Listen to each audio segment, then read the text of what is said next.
Our next film is Star Trek III, and it's a pretty good sequel.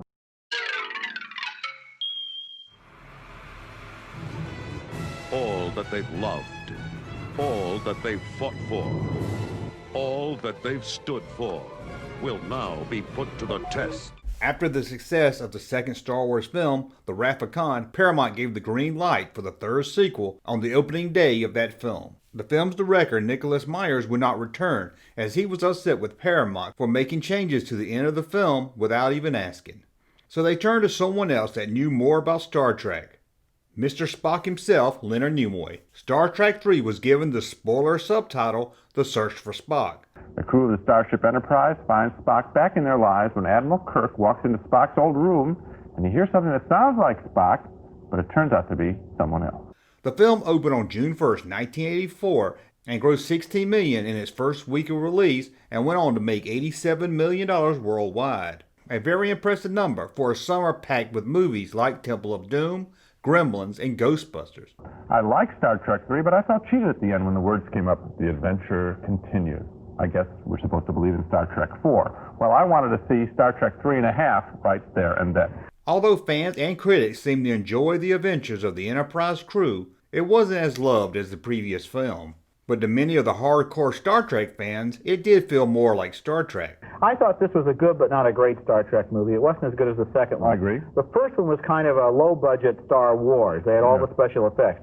The second one returned to the Star Trek tradition, which is, let's make a movie about ideas and about the nature of humanity and the nature of intelligence. Right. This one is kind of a compromise. There's a little bit of that Vulcan philosophy there, and there's also a lot of special effects. Paramount had missed out on toy sales for The Wrath of Khan, as they made no deal with any toy company to produce action figures of that film. They would not make the same mistake again. They turned to the toy company Earl, who were mostly known for making die-cast cars, to make a line of action figures based on the film. Earl went right to work and had 4 figures ready to hit the stores at the time of the film's release. However, with this Star Trek film being less action than the previous film, it did not connect with young kids. Kids seemed to have no real desire to buy 4 action figures to recreate the search for Mr. Spock. The 4 figures that hit the stores were Captain Kirk, Mr. Spock, Scotty, who seems kind of like an odd choice, as Dr. McCoy had more of an impact for the story to find Spock. The 4th figure was the Klingon leader, who was the film's villain. Earl did release a set of die-cast ships, but there were no ships or playset released for the action figure line.